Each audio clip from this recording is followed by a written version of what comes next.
Nisi Bələdiyyəsinin Darvaz kənd sakini Zilqəm Hacıyev barəsində məhkəmə həbs qətimkan tədbiri seçib. Daxili İşlər Nazirliyinin mütəşəkkil cinayətkarlığa qarşı keçirdiyi xüsusi əməliyyat nəticəsində oğru aləmi ilə əlaqədə şübhəli bilinən 13 nəfərin hamısı həbs edilib. Zilqəm Hacıyev məhkəmədə özünü təqsirli bilmədiyini, kriminal avtoritet yox, ağsaqqal kimi tanındığını bildirib. Qanunsuz miqrasiya ilə mübarizə çərçivəsində Daxili İşlər Nazirliyinin Miqrasiya Departamenti xüsusi nəzarət tədbiri keçirib. Yoxlamalar zamanı Gürcüstanda qanunsuz yaşayan Çin, Hindistan, Nepal, Pakistan və Kuba vətəndaşları daxil olmaqla 32 nəfər saxlanılıb. Onların ölkədən çıxarılması ilə bağlı prosedurlar davam edir.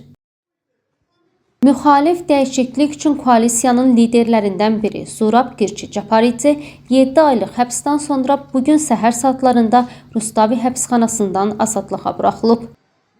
Gürcüstan Milli Bankı dekabrın 19-na dollar və avronun rəsmi məzənnəsini açıqlayıb. 1 dollar 2 lari 69 tetri, 1 avro isə 3 lari 16 tetri təşkil edir.